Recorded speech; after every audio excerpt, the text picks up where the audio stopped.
mengawali dari ini. Sebenarnya ada kecenderungan yang dari Gen Z itu pengennya yang instan. Yang instan.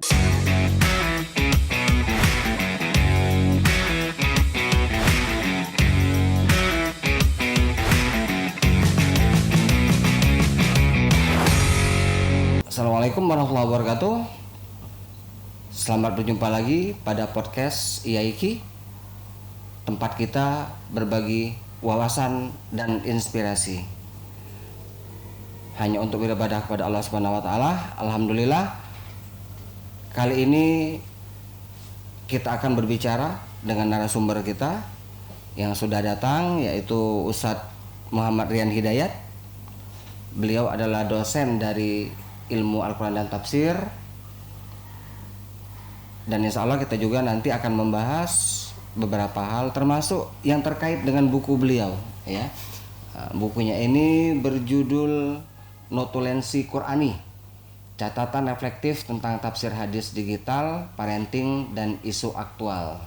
Oke, baik, langsung saja kita berkenalan dulu ya, mengenal sedikit profil beliau.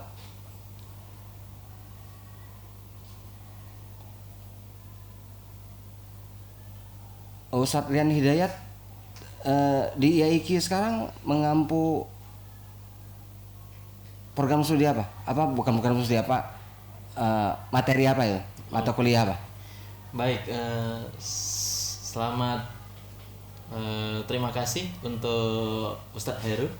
Ya, saya perkenalkan diri dulu. Sebelumnya saya Muhammad Rian Hidayat. Untuk asli, kalau saya sebenarnya kalau dari bapak sih asli ini Ustadz, asli Lubuk Rukam. Biasanya kenalnya Kilip di OI juga, bukan Ilir. Oh, Lubuk Rukam. Di Lubuk Rukam. Tapi kalau dari ibu itu dari Muara Kuang. Muara Kuang. Masih kasar, masih organ Ilir juga. Jadi masih wong Tobo ya. Nah, kalau saya sendiri sih sebenarnya lamanya di Jawa, Ustaz. Karena S1 saya di Jogja. S1 saya di UIN Wali Songo Semarang. Oh, Semarang. S2 saya di UIN Sunan Kalijaga Yogyakarta. Oke, kisaran berapa tahun? Kisaran mungkin bisa jadi S1 saya sekitar 3,5 tahun. 3,5 tahun. Kalau S2 sekitar 1 tahun 10 bulan gitu. Oke, itu di prodi apa sebetulnya? S1-nya itu? Iya, S1 saya di prodi tafsir hadis dulu, Ustaz. Belum ada ilmu Al-Quran. Karena 2016 kan masih belum ada perubahan. Masih ada tafsir hadis gitu kan. Jadi satu kesatuan. Nah, kemudian saya masuk di Fakultas Usuluddin program khusus. Jadi dia kayak kelas internasional gitu kalau di Wali Songo itu. Di Wali Songo. Awalnya memang kita di beasiswa. Beasiswanya cuman kayak tempat tinggal. Karena kita ditinggal di asrama, kemudian kita difasilitasi per tahun sekitar ya nggak banyak sih Ustadz, cuman alhamdulillah untuk dapat hiduplah di Semarang saat itu, ya namanya mahasiswa ya. Mungkin kalau sekarang mirip program bidik misi tuh kali ya. Hampir mirip, tetapi dia kayak dulu itu ada kelasnya, kelas PK gitu, program khusus. Kalau di MAPK MAPK di beberapa dan sebagainya. Nah, ini ada program khusus sendiri dari Kemenak. Itu ada FUPK namanya, Fakultas Usuluddin program khusus. Nah, saya itu kebetulan angkatan 12 Ustaz. Angkatan ke-12? Angkatan 12. Oke, gitu. Itu di S1 saya. Kemudian S2 saya ngambil di MIAT, Magister Ilmu Al-Quran dan Tafsir. Gitu. Di Sunan Kalijaga. Di Sunan Kalijaga. Gitu. Jadi akhirnya disuruh orang tua pulang. Ya, akhirnya saya pulang dan alhamdulillah di sini ke IAIKI, mengabdikan diri ke IAIKI, dan masya Allah saya ketemu dengan ustadz ya kayak antum ini, Ustadz Heru ya, dan menghasilkan beberapa karya ini masya Allah. Dulu ketika S1 itu kalau bicara skripsi bahas apa ya waktu itu? Oke. Kalau skripsi Ustadz, dulu jujur saja dulu saya tertarik, memang saya dulu kan pernah mondok sebelumnya. Saya mondok di Pondok Pesantren Modern Nurul Salam di Blitar. Jadi pondok ini tuh pondok alumni Gontor mendirikan pondok dengan sistem dan birokrasi yang sama persis dengan Gontor. Oke. gitu. Dan akhirnya ada satu tafsir Madrosi namanya. Tafsir Madrosi. Iya, dan ini ditulis oleh Umar Bakri yang dikasih untuk Gontor. Jadi kayak silabusnya Gontor itu pakai tafsir Madrosi. Oke. Dan saya tertarik untuk bahas itu. Oh, jadi itu jadi inspirasi berarti. Ya, jadi itu inspirasi saya. Jadilah sebuah skripsi dan saya lanjut ke tesis, alhamdulillah. Dan insya Allah mau saya lanjutkan ke disertasi kemungkinan nanti. Insya Allah, mohon doanya Ustaz. Iya, amin. Iya. Itu maksudnya masih tentang tafsir Madrosi itu atau memang lingkup lebih luas konsen pada tafsir itu maksudnya mungkin ya? Ya, tafsir Madrosi tapi dibicarakan dalam skala luas lagi. Iya. Karena di skripsi saya hanya berbicara tentang seputar metodologi lah Ustaz.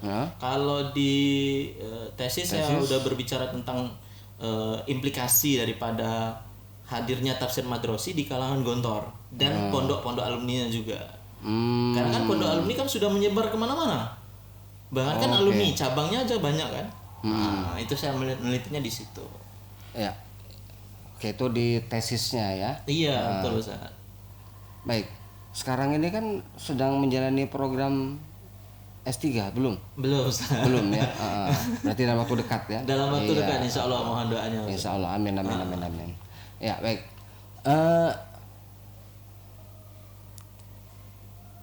Yang paling menarik buat Ustadz Rian sendiri terkait tafsir itu apa sebetulnya? Iya, kalau berbicara tafsir sebenarnya kajian berat sebenarnya. Memang apalagi anak Gen Z ya, Gen Z, millennials katakanlah, kalau berbicara agama itu pasti takut-takutan karena ya terutama tafsir ya. Iya. Karena apa ya, sesuatu yang sangat riskan. Kalau salah ngomong itu takutnya kan ya kita tahu lah, media sosial sekarang sudah ya banyak orang yang mengakses ya kan, accessible dan lain sebagainya. Jadi menurut saya tafsir punya tantangan tersendiri. Bagaimana sebenarnya buat tafsir itu menjadi hal yang sebenarnya bisa dikonsumsi oleh banyak orang, bahkan terutama anak-anak muda hari ini. Oke. Tuh, menurut saya gitu. Ya mungkin saya juga bisa berasumsi kadang-kadang ya. Kita ini kadang-kadang terlalu ganas dengan anak muda ya. Betul. Kita seringkali menempatkan mereka itu seolah-olah mereka yang sedang belajar itu dianggap ahli tafsir. Itu yang membuat mereka kemudian enggan berbicara. Betul. Ya, vonisnya kejam sekali loh. That's right. Itu poin yang saya masukkan dalam buku saya juga Ustaz, bahwa sarjana IAT itu seringkali apa ya, pressure-nya tuh tinggi. Bahkan saya pakai diksi nabi di sini. Bahkan iya, sarjana IAT bukan sarana untuk menjadi nabi gitu. Iya. Itu kan kasar sekali kalau kita lihat diksinya saja ya. Bahkan ya hari ini kita tahu nabi sudah khatamul anbiya wa nabiyuna Muhammad sallallahu alaihi wasallam. Artinya kan tafsir itu pressure-nya dari masyarakat ya, harus tahfiz, dia harus punya suara yang merdu ya kan, dia harus punya kemampuan dalam membaca Al-Quran yang baik dan benar, bahkan dia harus bisa khutbah, bisa imam dan lain sebagainya gitu kan. Itu kan kejam sekali. Iya, pressure-nya luar biasa. Pressure-nya gitu. Oke. Itu sih Ustaz. Tapi begini Ustaz. Gimana? Tafsir ini kan sebetulnya pengalaman Ustadz Rian sendiri. Angkatan Ustadz Rian itu berapa orang sebetulnya? Karena dalam pengalaman saya kan ada beberapa katakanlah prodi atau jurusan ya waktu saya dulu itu yang peminatnya sedikit karena terkait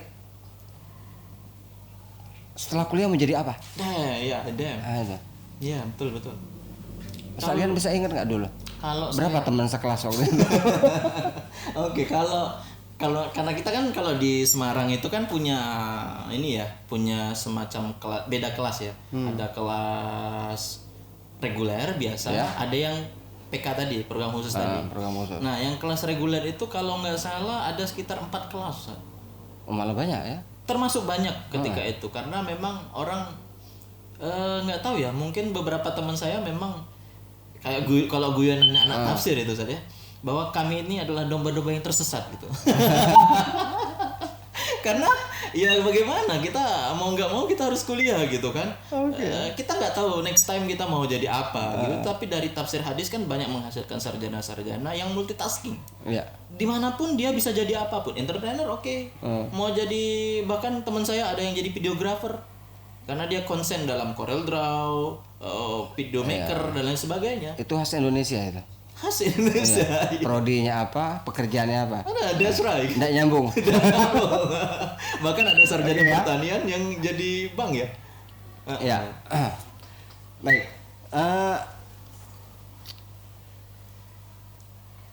Sebetulnya terkait tafsir ya. Saya juga termasuk yang suka dengan tafsir ya. Tapi saya sebetulnya terkait tafsir itu lebih dekat dengan metodologi yang kontemporer. Ya. Kalau klasik beberapa cukup dekat, tapi dengan catatan kalau pendekatannya ilmu bahasa. Ya karena saya pribadi karena di sastra Arab, ya saya kan akrab dengan ilmu bahasa. Iya, Ustaz. Sehingga sebetulnya salah satu bidangnya juga saya tertarik itu ya termasuk tafsir sebetulnya. Nah ini kalau Ustadz Rian sendiri untuk tafsir itu lebih sering melihat dari pendekatan model apa itu biasanya? Oke, sebenarnya kalau dari panjang prosesnya Ustadz, sebenarnya kalau berbicara itu karena saya awalnya sukanya ke tafsir Nusantara. Oh, tafsir Nusantara. Karena kebetulan skripsi saya, kemudian tesis tadi, tafsir Al-Madrasah itu kan dari kalangan khas Nusantara ya. Jadi Umar Bakri, ulama di Sumatera Barat yang belajar dengan Mahmud Yunus, belajar dengan Kiai Nyi Karim Amrullah, ayahnya Hamka. Kemudian belajar ketemu juga dengan Hamka, beliau ini ternyata. Oh, bertemu. Bertemu dengan Hamka. Nah, menurut saya saat itu menarik gitu. Dan hari ini malah saya condong ke tempat yang lain gitu. Jadi akademik interestingnya saya berbeda sekarang. Sekarang malah mengarah kepada bagaimana tafsir itu bisa menjawab isu-isu kontemporer dan bisa dikonsumsi oleh anak-anak muda. Iya. Gitu ya seperti memang keharusan sih, karena tafsir kan mau tidak mau harus bisa menjawab persoalan-persoalan aktual kan sebetulnya. Ya termasuk dinamika manusia. Dan yang banyak diributkan orang sekarang ini kan itu Gen Z tadi. Oke ya. Nah maka dalam konteks itu sebetulnya apa urgensinya? Urgensi apa Ustaz? Sehingga Gen Z itu menjadi topik yang menarik, bahkan sampai-sampai kadang dalam urusan keagamaan termasuk tafsir, mereka juga menjadi salah satu subjek yang kerap disebut. Oke. Saya mengawali dari ini Ustaz. Sebenarnya ada kecenderungan yang dari Gen Z itu pengennya yang instan. Yang instan. Iya. Jadi saya awalnya memang seneng nulis di website online, media online yang kayak beberapa kayak banyak sih, tinggal sekali klik itu kita langsung kelihatan tulisan kita Ustaz. Oh iya. Jadi seperti kayak media berita, tapi beritanya itu beda dengan kayak bentuknya tulisan biasa. Tapi dibungkus dengan bahasa-bahasa yang renyah gitu, gurih gitu. Dan bisa dikonsumsi oleh siapapun. Oh jadi katakanlah bahasanya bahasa yang sederhana lah gitu ya. Betul. Bahkan kayak ngobrol gitu, karena kan kecenderungan Gen Z nggak suka diceramahin. Oh, benar. Bukan cuma benar, itu benar ya, benar dan betul itu. Oke. Nah ini kalau yang di buku ini sebetulnya hal apa yang banyak dibahas Rian terkait dengan apa Gen Z dan Al-Quran lah katakan. Oke, kalau di sini sebenarnya saya lebih berbicara banyak sebenarnya Ustadz, terutama tentang bagaimana sebenarnya kita menjadi orang tua yang baik misalnya. Isu parenting tentu masih hangat kan. Misalnya saya melihat dari Quran surat Luqman itu bahwa saya melihat catatan refleksinya daripada Quran surat Luqman yang wa idz qala Luqmanu li ibnihi wa ya'idhu ya bunayya la tusyrik billah inna syirka la dzulmun adzim. Itu kan enggak semerta-merta Luqman menasihati anaknya bahwa oi jangan syirik dulu ya. Tapi kan ada kedekatan kondisi. Harus ada kedekatan emosional dulu kan. Jadi jangan semerta-merta, oh nggak boleh sirik. Ya. Jadi harus dekat dulu dengan anaknya. Ya kan anak-anak bapak-bapak sekarang, orang tua Ada, sekarang. kalau bahasa orang parenting sekarang itu kata harus ada kelekatan begitu ya. Ya. Kayak lem gitu. Iya, kalau bisa dijadikan bestie kan anak itu kan. Kalau zaman Jadi, sekarang itu ya mereka memang lebih senang diperlakukan sebagai sahabat sebetulnya. Iya. Walaupun ya tidak bisa setiap saat juga ya. Oke. nah, itu salah satunya itu. Nah, kalau Ustadz Rian menyikapi ya kecenderungan Gen Z, maksudnya bukan kecenderungan sih sebetulnya. Ini fenomena menarik ya. Gen Z itu kan lekat dengan isu bulian. Saya tidak tahu sebenarnya apa yang terjadi. Yang dalam pengalaman saya ya, di umur saya yang 50 ini, saya tidak pernah merasa itu jadi problem dulunya, ya, karena ya bulian itu kan sebetulnya mungkin ya lebih banyak terkait dengan isu-isu di Eropa dan Eropa Barat khususnya ya. Karena saya teringat begini, ada yang mengatakan bahwa rakyat di satu negara itu kalau negaranya kuat, rakyatnya lemah. Sebaliknya, kalau negaranya lemah, rakyatnya kuat.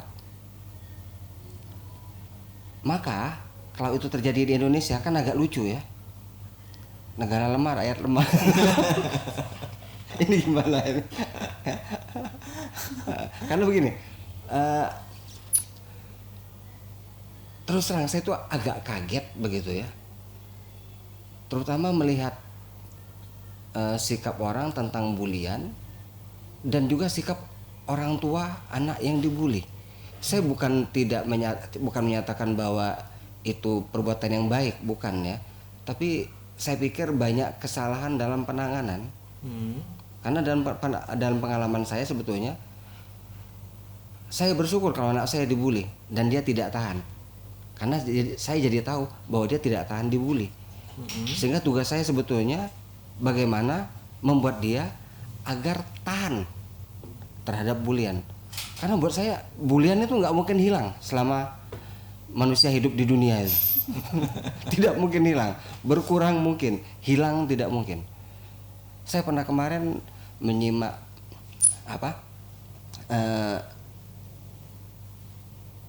yang dikatakan Profesor Bagus Mulyadi ya, yang di University of Nottingham itu, dia menyatakan ada kekhasan orang Inggris itu.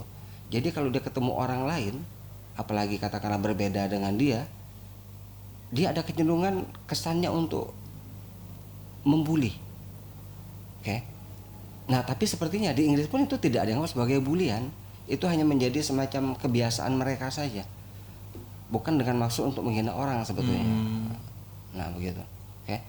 Nah, dalam konteks yang Ustadz Rian tulis ya tentang nutilasi Al-Qur'an ini, tentu saja di sini kan ada bahasan tentang Gen Z tadi itu ya. Nah, bagaimana Ustadz Rian menilai dan melihat sikap orang tua dan anak sendiri terhadap urusan bulian tadi itu? Ya, kalau menurut saya sih hal bullying itu nggak bisa dinormalisasi kan Ustadznya. Iya benar, saya sepakat itu. Jadi artinya karena bullying itu kan bisa mencederai mental, mencederai yang korbannya misalnya kan, karena nggak semua orang disamaratakan kesehatan mentalnya kan, apalagi kesehatan mental menjadi topik yang hangat masih hari ini kan. Kalau mental health ya, mental bahasa anak Gen Z mengatakan mental health. Ya, jadi menurut saya sih tergantung daripada kita yang menerima bullying dan orang tua yang merehabilitasi anaknya. Jadi ketika anak kena bullying, apa yang perlu dilakukan oleh orang tua?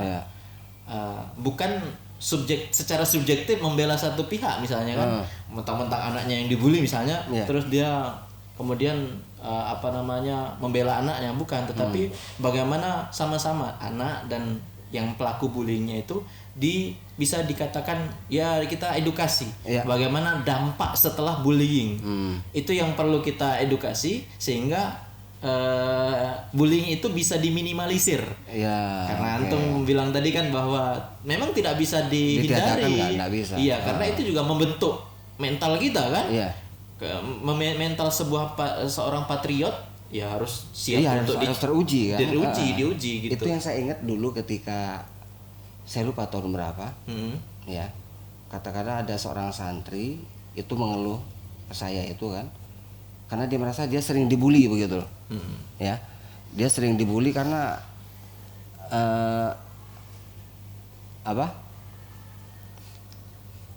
kesannya ada yang iri lah dengan dia ya. Mungkin karena dia anak orang yang cukup, ya secara fisik juga oke begitu ya. Good looking lah ya. Ya good looking, oke. Kebetulan pintar, ya. Sehingga di hadapan ustazah dia dianggap sosok yang ya perfect lah begitu ya. Oke. Maka ada yang tidak suka sehingga dia sering dibully. Ya. Nah, karena faktor itu kemudian orang tuanya tahu. Lalu dia bilang dia ingin pindah. Itu ya. Saya kaget. Karena kaget, akhirnya saya panggil. Saya tanya. Pertanyaan sederhana sebetulnya. Menurut kamu, kalau kamu pindah, ada nggak jaminan di tempat yang baru kamu tidak akan dibully lagi? Ya dia sendiri yang jawab, tidak katanya. Jadi menurutmu yang perlu kamu selesaikan sekarang pindah sekolah atau berlatih menghadapi bulian itu? Beberapa hari kemudian ketemu lagi, akhirnya dia lapor, Ustaz saya nggak jadi pindah. Sebulan kemudian dia sakit, ternyata orang tuanya yang tidak tahan melihat dia sakit. Akhirnya orang tua yang menyuruh dia pindah gitu. Padahal anaknya sudah kuat. itu maksud saya. Artinya maksud saya itu sebetulnya problem itu bukan cuma terkait dengan anak ya, tapi juga tentang sikap orang tua kan. Nah itu. Betul. Nah kembali ke notulensi Qur'ani tadi itu ya. Nah dalam konteks tafsir yang Ustadz Rian bahas di sini itu bagaimana? Kalau masalah bullying Ustadz ya, kalau menurut saya sih bagaimana sebenarnya kita harus berinteraksi, bermuamalah ya kalau bahasa Qur'aninya itu kan. Bermuamalah. Bagaimana kalau kita bermuamalah itu ya wa ta'awanu 'alal birri aja. Wa taqwa. Jadi kita saling melengkapi saja gitu. Karena sekarang itu bukan hanya nggak zaman lagi adu otot Ustadz. Iya kan? Kita itu sekarang adu pinter, adu argumentasi, membangun critical thinking, ya kan?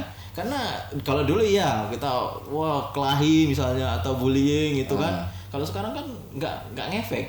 Harusnya kan kita beradu hal-hal yang ya lebih positif gitu. Membawa positive vibes kata-kata bahasa ini kan. Positive vibes bagi kita ketika jadi bestie itu jangan milih-milih gitu. Bahasa kita hawa mungkin fight ya. Hawa positif itu ya. Hawa positif iya dunia. Oke. Ya, gitu. Oke, ini menarik buku ini ya. Nanti buku ini pengantarnya Dr. Muhammad Akmaluddin MSI ya. Wakil Direktur LISQH UIN Sunan Kalijaga Yogyakarta. Oke ya. Ini nanti bisa dikontak ke Ustadz Rian ya bagi yang ingin memiliki buku ini. Oke. Nah baik, berikutnya isu aktual apa saja yang dibahas di sini sebetulnya selain terkait dengan Gen Z tadi? Oke. Sebenarnya ada yang menarik menurut saya bahwa saya merangkat dari fenomena hedonisme Ustaz.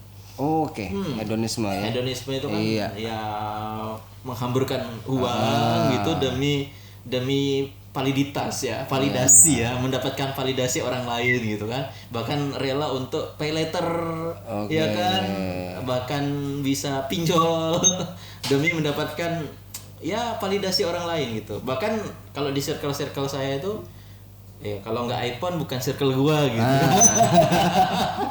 Ya itu kan circle anak-anak muda gitu kan. Itu membangun image ya. Iya, membangun image. Berarti urusnya jaim itu kalau sekarang.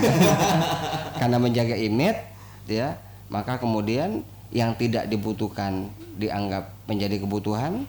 Oke. Ya, dan begitu seterusnya ya. Betul. Oke. Nah, dalam konteks Quran, apa bahasa Al-Quran tentang? Saya mengutip dari ini Ustaz. Sebenarnya dari Al-Quran itu sebenarnya hedonisme, judul besarnya adalah hedonisme itu adalah kebutuhan atau tuntutan zaman. Oke. Artinya kebutuhan atau tuntutan zaman. Jangan hanya tuntutan zaman yang semua orang harus berhedon gitu kan. Mohon maaf, katakanlah misalnya orang tua biasa-biasa aja gitu misalnya, makan susah untuk mencari pundi-pundi uang untuk bertahan hidup gitu kan, kok anaknya misalnya kan tega untuk hedon di depan teman-temannya gitu kan, rela minjem duit gitu kan, nongkrong di sana sini. Itu kalau dalam bahasa Qur'annya saya pakai ini ayat Quran surat Al-A'raf, ayat yang bunyinya Allahumma shalli ala Muhammad.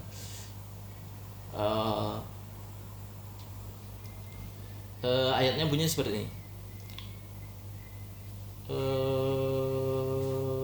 Saya lupa, bentar Ustaz.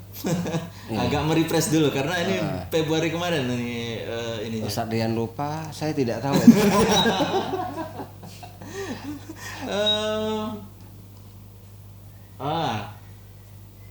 Innallaha la yuhibbu wala tusrifu, itu ada kata-katanya wala tusrifu, kulu wasrabu wala tusrifu. Innallaha la yuhibbul musrifin. Jadi saya fokusnya kepada kalimat wala tusrifu, innallaha la yuhibbul musrifin. Janganlah kamu berlebih-lebihan kan. Tuhan enggak suka orang yang berlebih-lebihan kan? Iya. Iya, artinya kan kita punya batasan-batasan yang sesuai dengan kemampuan kita kan.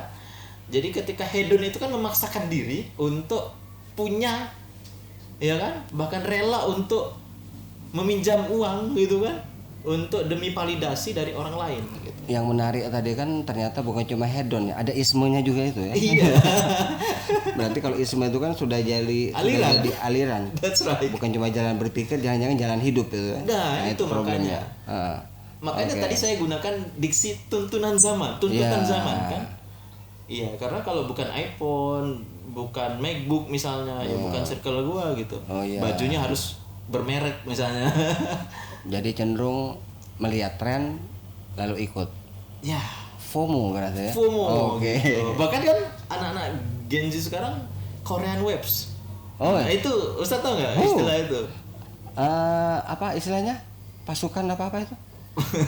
Apa kalau Korea iya, pokoknya Korean style gitu ya.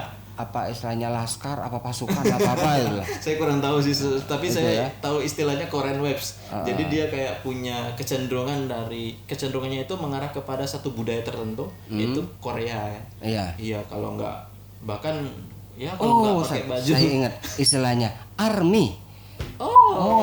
Ternyata saya Korean juga. Iya benar-benar. Jadi memang kita akhirnya yang Jepang ingin kayak orang Jepang gitu ya. Apa istilahnya wibu ya? Wibu. Kalau wibu itu orang yang Korea apa Jepang gitu ya? Jepang yang anime. Jadi dia nonton, kecenderungannya nonton anime gitu. Iya, animasi gitu kan, anime yang ada di Naruto, Boruto, Clover, Black Clover, dan lain sebagainya banyak sih. Ujung-ujungnya cosplay ya. Iya. Oke. Nah, tapi begini Ustaz Dian persoalannya. Gimana? Ya. Artinya itu katakanlah itu hanya tuntutan zaman bukan kebutuhan. Oke. Tapi itu kan kenyataan. Ya. Nah, apa yang bisa kita lakukan untuk katakanlah karena itu kenyataan, cara kita memanfaatkannya ya agar kecenderungan itu FOMO mereka itu bisa menghasilkan sesuatu yang bermakna buat mereka, karena kan nggak bisa dihindari ya. Sebenarnya kesadaran, karena kan kita ini kan semuanya accessible ya, semuanya bisa diakses. Sebenarnya harusnya kita memang seperti memberikan apa ya, semacam bimbingan atau mentoring terhadap Gen Z, bahwa kesadaran mereka atas budaya kita dan tidak cenderung ke budaya yang satu saja, sebenarnya itu menjadi satu langkah yang menurut saya bisa sih konkret untuk kita lakukan.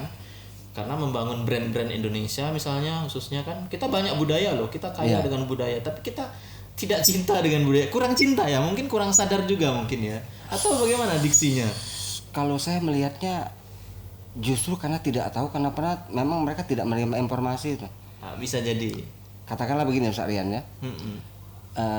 Kalau saya itu kan memahami bahwa salah satu perintah Allah belajar itu, ya, di antara tujuannya itu agar mengenal Allah, ya, kemudian agar mengenal diri sendiri. Nah, tapi kan mengenal diri sendiri ini kan bukan sekedar kita yang sekarang kan? Iya, betul. Oke. Itu mungkin mengenal kita secara genetik. Genom urusannya ya. Iya. Berarti kan mengenal nenek moyang kita begitu kan? Oke. Yang saya maksud begini, dalam konteks Sumsel lah secara sederhana ya. Sebetulnya saya melihat pendidikan di Sumsel itu betul-betul tidak membuat anak didik kenal dengan Sumsel. Ya. Saya sering menyampaikan kritik untuk guru-guru sejarah. Kok aneh ya? Saya belum dengar ya, tapi pasti ada, saya yakin. Karena keterbatasan, saya belum mendengar guru sejarah Sumsel itu berbicara tentang simbol cahaya misalkan. Kan aneh itu ya. Ya. Padahal itu undang-undang luar biasa yang sudah berjalan lebih dari 100 tahun. Oke. Hilang begitu saja. Dan kemudian banyak orang Sumsel, bahkan guru-guru, saya curiga jangan guru sejarah juga tidak kenal dengan itu. Oke. Nah, maka ketika kita bicara tentang menjadi diri sendiri, mencari jati diri, maka kehilangan terhadap pengetahuan itu sebetulnya itu bagian dari kehilangan mereka terhadap diri mereka juga sebetulnya. Jadi ada persoalan dengan kita. Betul. Nah itu. Oke. Nah, kembali ke fokus yang tadi itu kan. Memang mereka ini kan sedang dalam masa fase-fase pencarian diri ya. Pencarian jati diri dia. Ya, sehingga mereka menggunakan apa yang mereka bisa jangkau dan yang mereka senangi. Nah, kebetulan sekarang yang mereka senangi itu ya budaya luar. Di antaranya Korea dan Jepang tadi begitu kan. Nah, ini ulasan yang begini-begini, kalau yang saya maksud tadi, katakanlah apa yang bisa kita gunakan, ya kan ada kecenderungan. Bagaimana cara kita memanfaatkan itu sebetulnya? Ya, sebenarnya kita ya terkait ini kan, mungkin saya melihatnya mungkin yang mengarah kepada pemecahan itu, Zat. Ada pemecahan menteri juga kan. Harapan kami ya, harapan saya juga kan ada bagaimana Menteri Kebudayaan contohnya itu bagaimana membuat budaya Indonesia itu bisa kebudayaan. Iya. Pak Fadlizon ya, itu beliau bagaimana bisa membuat mengangkat adrenalin kebudayaan Indonesia yang sehingga dipakai di Indonesia, bahkan dimodernisasi. Kemasannya. Iya, dimodernisasi, bahkan bagaimana mengarah kepada bukan hanya Indonesia, orang-orang luar itu cinta juga dengan budaya Indonesia, ya kan? Ini kayak drama Korea, itu siapa yang nggak pernah nonton drama Korea kan? Itu kan booming sekali. Nah, bagaimana kita buat seperti itu juga? Oke, tapi disesuaikan dengan zamannya gitu, dan tidak kehilangan marwah dan ciri khas daripada budaya Indonesia. Iya, tapi saya jadi ingat. Nah, gimana Sir? Saya itu agak tergelitik begitu ya. Sekaligus gelisah juga ketika orang rame sibuk dan memuja-muja film Gundala. Iya, Gundala Putra Petir. Saya tidak ada masalah dengan Gundalanya. Masalah saya itu ini Gundala ini rujukannya ini pakaian dari mana? Karena saya tidak temukan itu di Indonesia. Iya. Ini Gundala kok kayak Flash. Flash ini kan Western dong. Iya. Ya, nggak ada tuh budaya kita yang pakai pakaian balet begitu kan? Ada ya. Maka saya waktu itu yang lihat Gatot Kaca saya pikir agak lumayan jadinya. Tapi ada Gundala muncul ya, iya, muncul marwahnya Gatot Kaca itu muncul. kelihatan ya. Jadi Indonesianya muncul. Begitu lihat Gundala saya agak kecewa. Ini Indonesianya yang mana? Apa cuma namanya saja itu? Nah, itu mungkin yang ini ya. Katakanlah ya semacam kegelisahan. Mungkin kalau yang kritik juga sih sebetulnya. Betul, karena film itu juga perlu harus di cross check dulu gitu, Ustaz. Iya. Kadang kan orang hanya melihat dari sisi filmnya aja ya, tapi nggak ngelihat bukunya. Nah, mungkin sebelum lihat film harusnya ya, ini saran saja sih buat teman-teman yang nonton ini ya, bahwa termasuk yang buat filmmaker. Iya, filmmakernya juga, bahwa sebelum buat itu, sebelum nonton, sarannya baca dulu gitu kan. Karena kita ini membaca itu sangat sangat kurang sekarang itu. Bahkan ya orang orang seneng banget untuk scroll TikTok, scroll YouTube daripada baca gitu. Ini masalah Ustaz sebenarnya. Nah, daripada sebelum nonton film kan harusnya baca dulu sehingga ketika nonton film kok nggak sesuai ya, itu kan bisa mengkritik gitu kan. Benar. Itu saya teringat ketika menonton film Laskar Pelangi. Karena ketika saya nonton film ya, saya ingat kayaknya waktu saya baca dalam pikiran saya filmnya nggak begini dah. Itu kalau yang sudah baca. Iya. Kalau bagi yang belum baca kan oh ya sudah asik gitu kan. Asik aja begitu ya. Oke. Ya. Di sini ada produk Simaan. Ini adalah minuman kemasan produk dari Pondok Pesantren Al-Ittifaqiyah. Ya. Ini Simaan ya. Kelihatan ya Simaan? Oke. Ya. Air sehat berkah. Nah, itu ya. Karena ini air yang sudah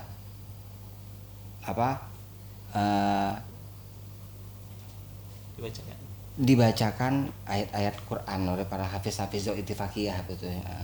Insya Allah berkah. Insya Allah. Itu ya. Amin. Ya. Nah, kalau terkait dengan ini, Sakdian, terkait dengan apa? Dunia digital saat ini lah ya. Apa sebetulnya yang bisa Gen Z lakukan, ya, terutama remaja muslimah Gen Z begitu ya, berkenaan dengan teknologi kekinian, terutama teknologi digital ini. Oke, dari buku ini sebenarnya ada wacana besar yang saya harapkan, Ustaz, bahwa dan ini sudah banyak dilakukan sebenarnya, bahwa sarjana tafsir tadi, saya disclaimer dari awal tadi ya, bahwa sarjana tafsir harus paham teknologi juga. Sehingga kecenderungan orang-orang dulu kan buka buku kitab-kitab turos besar gitu kan, kitab kuning lah, kalau biasanya juga kitab gundul namanya. Kitab kuning, kitab gundul ya. Kitab gundul dan macam-macam lah. Ya, kalau bahasa pesantren itu kitab turos. Gitu ya. Dulu kecenderungan itu sudah mulai bertransformasi.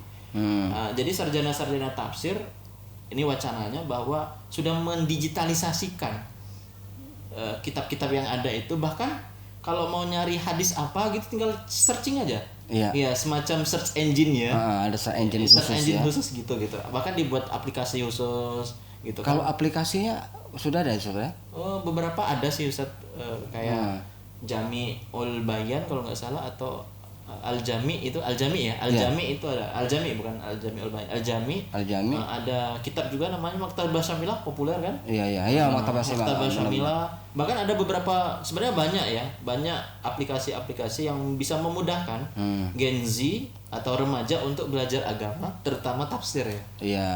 Bahkan mentakik hadis itu ada aplikasinya. Saya lupa namanya. Saya dulu diajarkan, Ustaz. Itu ada bahasa Indonesia enggak, Ustaz? Ya tentu ada bahasa Inggris, pakai bahasa Arab Ustaz. Bahasa Arab. Tapi kan kita bisa dibekali ketika masuk di tafsir hadis ya. Iya, oke. Pasti dibekali gitu. Bahkan pas saya satu dulu banyak anak-anak itu dari alumni SMK lulus mereka Ustaz. S1 di Semarang di tafsir. Jadi mungkin teman-teman yang nonton ya, jadi jangan takut untuk masuk IAT gitu. Oke. Terutama IAT Yaiki ya. Iya, sama IAT Yaiki karena ya kita tahu dosennya itu asik-asik gitu, enjoyable ya, enjoy, bahkan mudah untuk ditemui, menjadi bestie, teman, partner ya kan. Bahkan ya mudah lah untuk mudah untuk ditemui ya kan. Bahasanya bahasa anak-anak gaul juga kan. Jadi tidak menutup kemungkinan bahwa tafsir itu harusnya mengarah ke situ hari ini. Karena kalau aslinya kan tafsir itu kan belajar tafsir kan image-nya, gimmick-nya berat sekali. Gundul. Gundulnya gundul sekali gitu kan. Iya. Bahkan di S2 saya Ustaz sebenarnya S2 di Jogja itu rame Ustaz. Ilmu Al-Qur'an dan tafsir itu rame, bahkan kabar terbaru ada 6 kelas. 6 kelas. Bayangin aja kalau standar S2 kan 20 ya. Berarti sekitar 6 kelas 120. Ya padahal kan selama ini kan termasuk saya mungkin ya berasumsi bahwa sastra Arab, IAT, filsafat ya, itu bukan program-program studi yang banyak peminat. Karena membayangkan besok mau kerja apa begitu ya. Padahal enggak juga ternyata. Ternyata kefleksibelan IAT atau jurusan-jurusan keagamaan tadi bebas mau jadi apa gitu. Iya. Enggak muluk-muluk, enggak apa ya, terus-menerus dijadikan klaim bahwa harus jadi kiai gitu. Oke. Kan itu kan gimmick yang terjadi di masyarakat kan, pressure yang ada di masyarakat. Teman saya malah ada yang enjoy, dia jadi video maker. Iya. Bahkan jadi fotografer, ya kayak fotografer jalanan gitu. Dia edit sedikit, jadiin konten, hidup. Iya kan? Bahkan ada yang jadi CPNS, PNS, guru, dosen, ya kan? Jadi kefleksibelan jurusan keagamaan itu sebenarnya perlu dimanfaatkan bagi teman-teman Gen Z mungkin ya yang nonton ini, untuk melihat tafsir itu secara luas. Ya jadi nggak serem-serem amat. Nggak serem-serem amat kok, gitu. Ya karena memang biasanya sebetulnya kalau mereka suka, senang, jalannya selalu ada begitu. Betul. Yang penting kalau suka ya udah teruskan gitu. Ikuti aja begitu ya. Karena kebiasaan ini kebiasaan orang Indonesia khususnya ya. Belum ada pertanyaan sudah dijawab duluan. Nanti kalau jadi masuk tafsir, besok mau jadi apa ya? Iya kan? Padahal kalau kita jalani, Anda aja jalannya nanti. Kan sudah diatur rezekinya kan? Itu sih. Benar. Oke. Ya, baik Ustaz Dian, seperti tadi yang kita katakan, ini kan karena pertemuan pertama di podcast ini ya. Jadi baik, ini lebih ke pengenalan dulu ya. Terutama tentang sosok-sosok dosen-dosen yang ada di Yaiki ya. Baik, Ustaz. Nah, ini alhamdulillah memang kali ini itu giliran Ustadz Rian. Oke. Nah, jadi pemirsa podcast Yaiki ya. Jadi Ustadz Rian ini memang dia spesialisasi di tafsir, oke. Tapi dia punya kepedulian yang sangat besar kepada Gen Z. Nah, itu ya. Karena kalau kita bicara dalam konteks kita ke depan, mau tidak mau, yang akan menjadi generasi yang akan menjaga bangsa ini, negara ini, ya mereka-mereka yang sedang Gen Z sekarang itu kan. Oke. Jadi Ustadz Rian tertarik dan fokus untuk mengajak Gen Z itu agar akrab dengan tafsir, katakanlah begitu ya. Oke. Ya, baik Ustadz Rian, terima kasih. Nanti kita bertemu lagi, mungkin nanti lebih spesifik kita akan bicara tentang